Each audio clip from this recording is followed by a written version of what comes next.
This morning, the Senate Judiciary Committee will conduct a hearing into the sexual assault allegations against Supreme Court nominee Brett Kavanaugh. Only 2 witnesses are expected to be called, Kavanaugh and Christine Blasey Ford. Ford was the first woman to publicly accuse the nominee of misconduct. She says he tried to rape her at a house party in the early 1980s. The Federal Reserve has once again raised federal interest rates. Wednesday's quarter-point hike was the central bank's 3rd increase of 2018. The Fed also projected that the U.S. economy would expand by more than 3% this year, something that hasn't happened since 2005. The Roberts High School boys basketball coach has officially resigned as he faces misdemeanor charges against him for allegedly kissing a 15-year-old female student. Superintendent Alex Ader read the letter of resignation Wednesday night from John Payovich. The Roberts School Board accepted the resignation without any discussion. In August, the Carbon County Attorney's Office charged Payovich with the misdemeanor crime of endangering the welfare of a child. Prosecutors state Payovich kissed the girl in December of 2017 and January of 2018, something Payovich denies. Ader spoke with Q2 last night about what the resignation means for the small town of Roberts. Everybody's a cousin, everybody's a brother, everybody's an aunt, everybody's an uncle of both sides of this, and it's very difficult for our community. But hopefully now we can move onward and forward, and we can put what has been a pretty rough 8 months for a lot of people behind us. Ader says the most important thing now is for the school to help meet the students' emotional and educational needs. He expects to hire a new coach before the start of the basketball season.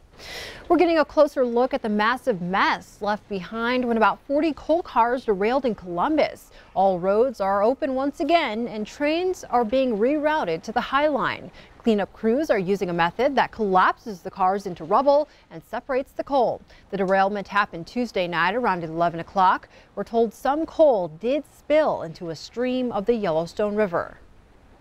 We call in our environmental contractor, Olympus, and they come in and they do environmental remediation to be able to ensure that no additional coal is getting into the waterway so that we can get through our cleanup process and also clean up any of the coal that may have entered into the water. The cleanup should wrap up sometime today. Montana Rail Link officials are still looking into what caused the derailment.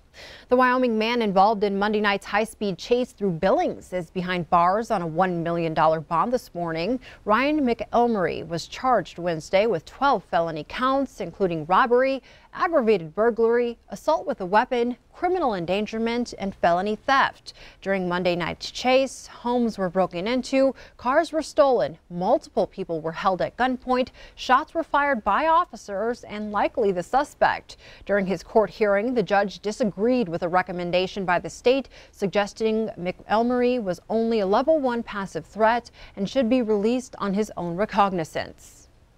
I sincerely hope that this is a mistake as well. If not, this is completely unacceptable. In fact, it's appalling that the individuals who presumably have the best information to assess an offender's risk would recommend a release of OR in a case like this. So I am going to deviate from the PSA that was prepared in this matter as wholly inaccurate and inappropriate.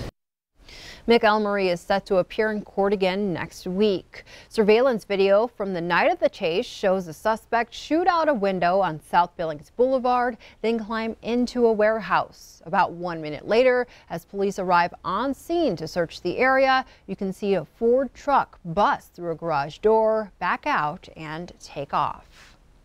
The Billings man who died in a crash Wednesday morning has been identified as 68-year-old Jim McCall.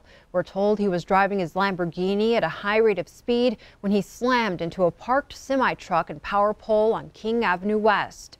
After fire crews extricated McCall from the car, he was rushed to the hospital where he died a short time later. The 32-year-old driver of the semi was asleep inside the cab when the sports car crashed into him. The semi driver was not injured. A massive 50,000 acre fire burning south of Jackson Hole, Wyoming has now destroyed at least 22 homes, and crews say there are at least 100 more they need to check on. The Roosevelt fire started on September 15th. Families in Bondurant, Wyoming have been evacuated for at least a week, and for the ranching community, many will not have ranches to return to. The fire is burning south of the Teton National Forest. Highways surrounding the fire are also closed. Right now, the fire is 30% contained, but its cause is still unknown. There are nearly 1,000 people assigned to the blaze. A GoFundMe account has been set up to help the residents of the evacuated and ravaged areas. That account says many of Bondurant's residents are underinsured or uninsured. An investigation is underway in Yellowstone National Park after a man fired a shotgun at wolves last Saturday. A report states that the wolves were chasing his dog along the East Entrance Road. When law enforcement investigated the scene, there was no evidence of any injured animal, but shotgun shells were recovered. Rangers want to remind the public it is illegal to discharge a firearm within the park. Pets must be physically controlled at all times and are not allowed on boardwalks, hiking trails, in the backcountry, or in thermal areas. Several hunting areas across the state will undergo bovine tuberculosis testing and chronic wasting disease surveillance during this year's big game season. Montana Fish, Wildlife and Parks plans to sample deer and elk for bovine TB, which primarily affects cattle and occasionally other mammals, including but rarely humans. FWP says the CWD testing provides a good opportunity to also test for bovine TB. TB has not been detected in Montana since the early 90s, but right now it is a priority disease for FWP's wildlife health program, meaning it has the potential for significant impact.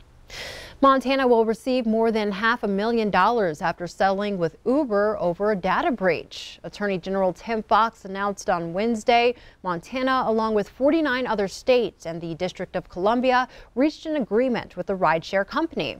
The settlement addressed Uber's one-year delay in reporting a 2016 data breach to affected drivers in which hackers gained access to driver's licenses. According to Attorney General Fox, 86 Montana drivers were impacted. The settlement requires Uber to comply with Montana's data breach and consumer protection law, take precautions to protect user data on third-party platforms, and use strong password policies.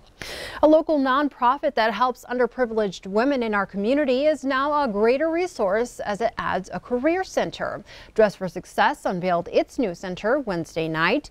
This is now a place where women can access the internet to search for jobs, get resume and cover letter assistance, and even practice for interviews. The new facility includes a classroom where women can focus on professional development, mentoring, financial education, and health and wellness. Our name says what we do. We dress women for success, and that really has been our program. But the last couple years, we really were kind of seeing a gap where ladies need workforce development skills. The new Career Center even has a space for childcare. It's located just kitty corner from the Dress for Success store on 29th Street. In health news, the Stroke Retreat Camp in Red Lodge takes place October 12th through the 14th. It's a 2.5-day camp held at Rock Creek Resort for stroke survivors and their caregivers. This year's camp has a tropical theme. There will be games, support groups, and food. On site, there will be medical staff and therapists specializing in anything from music to speech therapy. It's modeled after the camps that they run for children with diabetes and cystic fibrosis, where everybody can get together and talk about things that they have in common and see that they're not so alone and learn from one another and go home just a little bit more rejuvenated and ready to tackle the things that are in front of them. And camp does that for the people that come after they've had their stroke. You can learn more and see how the camp helped one woman whose life was forever changed by her stroke. Jenny Fick will have that story during tonight's Health Watch segment on the Q2 Evening News.